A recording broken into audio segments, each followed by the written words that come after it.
열심히 다이어트 하는데 몸무게는 별 차이 없고 그대로라면 오늘 영상 반드시 보셔야 합니다. 많은 분들이 바로 이 지점에서 좌절하고 다이어트를 포기하시는데요. 식단도 운동도 열심히 했는데 체중계 숫자가 변하지 않으니까 내 노력은 전부 헛수고였구나 라고 단정해버리는 거죠. 하지만 이건 정말 큰 착각입니다. 체중계 숫자는 변하지 않아도 사실 실제로는 살이 쭉쭉 빠지고 있을 수 있거든요. 오늘은 진짜 살이 빠지고 있는 신호 5가지에 대해서 알아보도록 하겠습니다.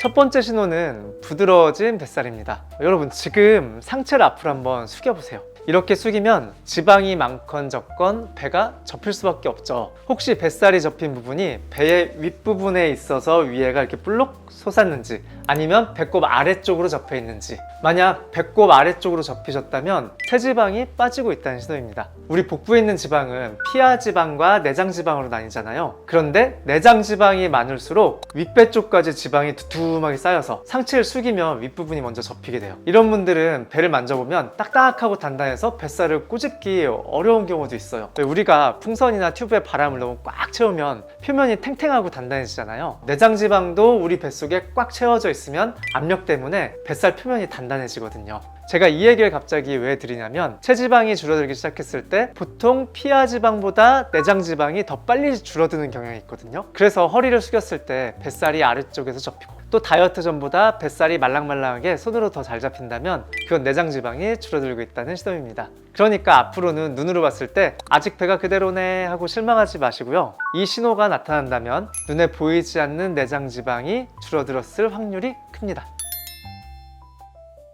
두 번째 신호는 얼굴살이 빠지는 거예요. 여러분, 다이어트를 시작한 지 얼마 되지도 않았는데 심지어 몸무게도 그대로인데 주변에서 너 살 빠진 것 같아 하는 얘기 들어보신 적 있으시죠? 사람들이 착각하는 게 아니라 다이어트가 제대로 시작되면 실제로 얼굴부터 이렇게 갸름해지는 게 맞습니다. 우선 다이어트 시작한 지 며칠 만에 얼굴살이 빠져 보인다면 지방보다는 붓기가 빠졌을 확률이 높은데요. 건강한 음식을 먹으면서 식사량을 조절하면 몸 순환이 좋아지거든요. 그래서 얼굴에 쌓여있던 불필요한 수분이 빠져나가면서 얼굴이 슬림해 보이게 됩니다. 그러다가 다이어트 기간이 일주일, 2주일 지나게 되면 실제로 얼굴에 있는 필요 없는 지방부터 줄어들게 되는 거죠. 일반적으로 살은 상체부터 빠지고 하체가 가장 마지막에 빠진다는 말 많이 들어보셨죠? 그 이유가 단순히 하체에 지방이 가장 많기 때문이 아니에요. 우리 몸에는 지방 분해를 도와주는 지방세포인 베타 수용체와 반대로 지방 분해를 방해하는 알파2 수용체가 있는데요. 상체에는 이 지방 분해를 도와주는 베타 수용체가 하체 쪽에 비해서 많고, 하체에는 지방 분해를 방해하는 알파2 수용체가 상체보다 많이 있어요. 그래서 상대적으로 얼굴을 비롯한 상체에 살 빠지는 속도가 하체보다 더 빠를 수밖에 없는 거죠. 그런데 많은 분들이 다음으로 이런 질문을 하세요. 원장님, 저는 뱃살을 빼고 싶어서 복근 운동을 열심히 했는데 그럼 뱃살부터 빠져야 하는 거 아니에요? 저는 허벅지 살이 고민이라 하체 운동만 하는데 왜 상체 살이 빠지는 거죠? 맞아요. 왜 이런 일이 일어난지 궁금하시죠? 이 의문이 풀리려면 우선 우리 몸의 체지방 감소 원리를 이해하셔야 돼요. 결론부터 말씀드리면 애초에 부위별로 살을 빼는 건 불가능한 일입니다. 우리가 뱃살을 빼려고 복근 운동을 하거나 허벅지 살을 빼겠다고 자전거를 열심히 타면 그 부위에서 지방이 집중적으로 분해될 것 같잖아요. 근데 실제로는 전신에서 전체적으로 분해되거든요. 지방이 빠지는 기본 원리는 칼로리 적자예요. 섭취하는 에너지보다 소비하는 에너지가 많을 때 우리 몸은 저장된 지방을 에너지원으로 사용하는 거예요. 그런데 이때 우리 몸에서는 내가 허벅지 운동을 한다고 해서 허벅지 지방만 꺼내 쓰는 게 아니라 전신에 있는 지방을 꺼내 쓰는 거거든요. 그래서 특정 부위를 공략한 운동을 한다고 해도 그 부위만 확 빠지는 효과를 보기 어렵고요. 살이 전체적으로 빠지게 되는 거예요. 실제로 2022년도에 휴먼 무브먼트라는 학술지에도 이와 관련된 연구가 게재됐는데요. 1000명이 넘는 남녀 실험 참가자들을 대상으로 실험한 결과에서 특정 부위만 자극하는 운동이 해당 부위의 지방 감량에 효과가 없다라는 결과가 나왔어요. 그러니까 복근 운동을 하면 배에 근육이 생길 수 있는데 뱃살만은 빠질 수 없다는 거죠. 물론 유전적이나 호르몬적 요인으로 인해서 사람마다 살이 잘 빠지는 부위와 안 빠지는 부위가 다르기는 해요. 어떤 사람은 유독 허벅지가 더 빨리 빠질 수도 있고, 반대로 다른 사람은 허벅지가 가장 안 빠질 수도 있거든요. 하지만 이런 분들도 결국 살은 전체적으로 빠지게 되어 있고, 그 과정에서 특정 부위에 빠지는 순서나 속도가 개인마다 전부 다를 뿐이에요. 그러니까 몸무게 변화가 없거나 또는 내가 하체 운동을 많이 했는데 하체에 변화가 없다고 실망하면서 포기하시면 안 되고요. 우선 얼굴살이 조금 갸름해지고 있다면 실제로 다이어트가 잘 되고 있다는 가장 강력한 신호가 됩니다. 다만 이렇게 얼굴살이 빠지기 시작할 때 조심해야 할 것이 있어요. 다이어트를 너무 무리하게 하시면 안 된다는 거거든요. 얼굴살이 빠지는 건 분명 좋은 신호지만 어떻게 빠지느냐에 따라서 그 결과는 완전히 달라질 수 있거든요. 우리가 다이어트를 하는 이유가 뭘까요? 더 건강하고 예뻐지려고 하는 거잖아요. 다이어트 초반에 의욕이 앞서서 너무 급하게 또 너무 극단적으로 살을 빼면 얼굴살만 쏙 빠져서 오히려 어디 아프냐, 나이 들어 보인다 같은 말을 듣는 경우가 생겨요. 대표적인 예가 개그맨 정준하 씨예요. 정준하 씨가 몇 년 전에 단기간에 체중 감량을 많이 하셨던 적이 있었는데 이때 얼굴이 더 나이 들어 보여서 오히려 살 빼기 전이 더 낫다라는 말들이 많이 나왔었어요. 너무 단기간에 급격히 살이 빠지면 피부 탄력이 떨어질 수밖에 없어요. 우리 피부의 탄력을 담당하는 성분이 엘라스틴과 콜라겐인데 이 두 성분이 잘 유지가 되려면 단백질과 미네랄, 필수 지방산을 충분히 섭취해줘야 하거든요. 하지만 많은 분들이 급하게 살을 빼다 보면 무작정 굶기만 하니까 영양분이 부족해져요. 그래서 굶어서 살을 빼면 지방만 빠지는 게 아니라 영양분 부족으로 엘라스틴과 콜라겐이 다 빠져버리는 거예요. 게다가 원래는 지방이 피부 탄력을 어느 정도 내부에서 지지를 해주고 있는 건데 이 지방이 갑자기 많이 빠져버린다? 그럼 피부 내부에서 다른 지지대를 준비하기도 전에 피부가 힘없이 확 꺼지고 처지게 돼버리는 거죠. 이러한 불상사를 막기 위해서는 우선 감량 속도를 조절하셔야 돼요. 한 달에 자기 체중의 5% 내외로 감량 목표를 정하시는 걸 추천드리고요. 또 피부 탄력을 지켜주는 좋은 단백질과 미네랄, 비타민, 다이어트 중에 물과 함께 충분히 챙겨 드시는 거 아주 중요한 포인트니까 꼭 기억해 주세요.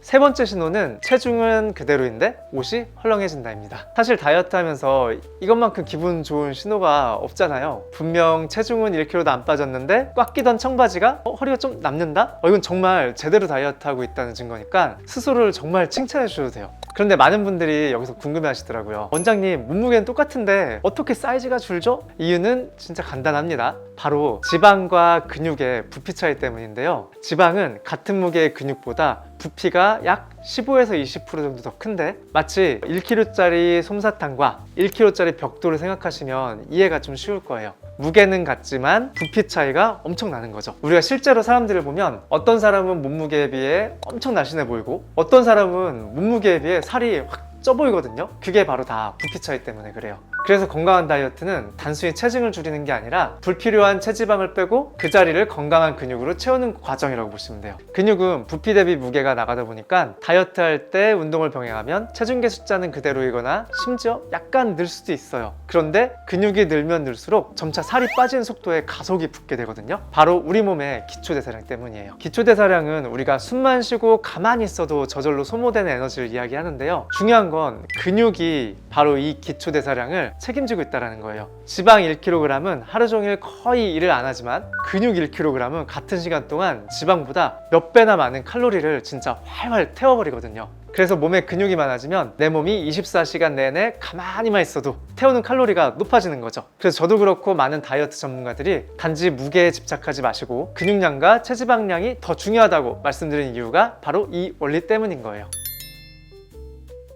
네 번째 신호는 자세가 좋아진다입니다. 여러분, 다이어트 하면 단순히 살이 빠질 뿐만 아니라 자세까지 좋아진다는 사실을 잘 모르시죠? 특히 복부 비만이 심했던 분일수록 다이어트 후 자세가 좋아졌다라는 사실을 체감하셨을 거예요. 아무래도 배에 지방이 많으면 뱃살이 몸의 중심을 앞으로 끌어당기면서 등은 구부정해지고 허리는 과하게 꺾이는 전방경사 자세가 유발되거든요. 하지만 내장 지방이 줄어들면 척추와 골반에 가해지는 부담이 줄어들면서 자연스럽게 다이어트 전보다 자세가 펴지는 효과를 볼 수가 있어요. 또 내장 지방이 단순히 배만 나오는 미용상의 문제는 아니거든요. 내장 지방 세포들이 우리 몸에 만성적인 염증을 일으킬 수 있는 주범인데 이 염증이 관절과 근육을 뻣뻣하게 만들어서 가동 범위를 제한한다는 일부 연구 결과도 있어요. 그래서 내장 지방이 빠지면 관절과 근육의 유연성까지 향상돼서 자세를 바로잡기가 쉬워지는 거죠. 그리고 여러분, 이렇게 목이 거북이처럼 앞으로 쭉 나와 있는 형태를 거북목이라고 하잖아요. 요즘은 많은 분들이 하루 종일 책상 앞에 앉아서 일하거나 고개를 숙인 채 스마트폰을 오래 보는 습관 때문에 거북목이 생기기가 진짜 쉬운 환경이에요. 근데 거북목은 여기서 끝이 아니에요. 거북목이 점점 더 진행되게 되면 목 뒤가 동그랗게 튀어나오는 버섯목이라는 단계까지 갈 수 있거든요. 이건 단순히 보기만 안 좋은 게 아니라 경추의 구조적인 변화가 일어났다는 신호이기 때문에 거북목이 되면 경추의 망곡이 무너지면서 뒷목 근육과 인대에 무리가 가고 그 부위에 지방이나 부종이 국소적으로 쌓이기 쉬운 환경이 만들어져요. 그래서 거북목을 오랫동안 방치하면 뒷목이 마치 버섯처럼 이렇게 부풀어 오르는 버섯목으로 발전할 수 있는 거죠. 이런 버섯목의 원인 중 하나가 바로 체지방 증가입니다. 잘못된 자세로 근육이 약해지고 그 부위에 순환이 정체되면서 지방이 쉽게 쌓이는 그런 구조가 만들어지는 거거든요. 그래서 살을 빼면 버섯처럼 불룩 튀어나온 부위가 점차 줄어들면서 버섯목 역시 완화될 수 있습니다. 거북목 이야기가 나온 김에 이걸 교정할 수 있는 자세도 한번 알려드릴 테니까 한번 따라해 보시면 굉장히 만족스러울 거예요. 일단은 벽에 몸 전체를 붙이시고요. 발 뒤꿈치 끝이랑 골반뼈, 어깨뼈까지 전부 다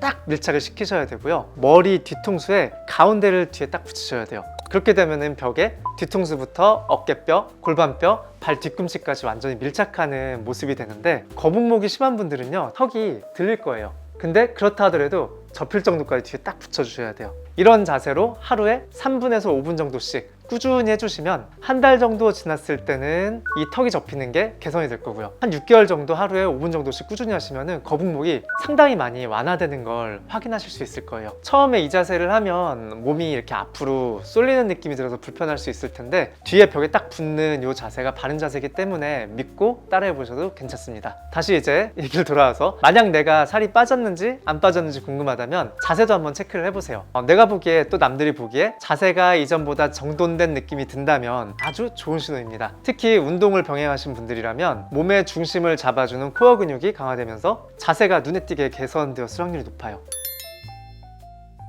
다섯 번째 신호는 식사 후에도 졸리지 않고 에너지가 넘친다입니다. 혹시 점심만 먹고 나면 졸음이 쏟아져서 오후 내내 꾸벅꾸벅 졸던 식곤증, 다들 경험 있으시죠? 그런데 다이어트를 시작하고 나서 이런 식곤증이 사라지고 오후에도 정신이 맑다면 우리 몸이 건강하게 바뀌고 있다라는 아주 중요한 신호예요. 근데 왜 다이어트를 하면 식곤증까지 사라질까요? 바로 혈당 때문입니다. 우리가 빵이나 면, 밥 같은 정제탄수화물 위주의 식사를 하면요, 우리 몸의 혈당은 롤러코스터처럼 급격히 치솟는 이른바 혈당 스파이크를 겪게 돼요. 이때 췌장에서 과하게 치솟은 혈당을 내리기 위해서 인슐린을 분비하게 되는데요, 혈당이 너무 높다고 생각되면 췌장도 평소보다 인슐린을 과하게 분비하게 되거든요. 그래서 당이 높은 음식을 먹었을 때 오히려 혈당이 정상 수치 이하로 뚝 떨어지는 상황이 올 수도 있어요. 이걸 반응성 저혈당이라고 해요. 이렇게 저혈당이 오면 우리 몸은 또 에너지를 아끼기 위해서 극심한 피로감과 졸음을 유발을 하는데요. 그래서 식사 후에 혈당이 많이 치솟으면 식곤증이 오게 되는 거예요. 하지만 건강한 식단은 다릅니다. 단백질과 건강한 지방, 채소가 풍부한 건강한 식단으로 드시면 음식물이 천천히 소화되면서도 혈당도 아주 만만하게 유지가 돼요. 그리고 혈당이 만만하게 유지되면 포만감을 오래 느끼는 호르몬이 또 분비가 되고요. 이러면 과식할 일도 확연히 줄어들고 자꾸만 음식을 찾게 되는 가짜 배고픔을 느끼지도 않게 되는 거죠. 한마디로 살이 잘 빠지는 몸 상태가 되는 거예요. 자, 오늘 말씀드린 5가지 신호들, 부드러워진 뱃살, 얼굴 살의 변화, 헐렁해진 옷, 좋아진 자세, 사라진 식곤증, 이 중에서 여러분은 몇 가지나 해당하시나요? 나는 별로 없는데? 하고 걱정하시거나 조급해하실 필요는 없고요. 단 한두 가지만 해당해도 살이 잘 빠지는 아주 올바른 길을 가고 계신 겁니다. 그러니까 이제부터 체중계 숫자 하나하나에 너무 슬퍼하지 마시고요. 내 몸에 올바른 신호가 오는지 안 오는지 그것부터 확인하시면 됩니다. 여러분이 겪고 있는 다이어트에 대한 고민이나 궁금증, 또 여러분만의 꿀팁이 있다면 아래 댓글로 남겨주세요. 오늘 영상이 도움이 되셨다면 구독과 좋아요, 알림 설정 꼭 부탁드리고요. 다음 영상에서 더 유익한 주제로 찾아뵙겠습니다.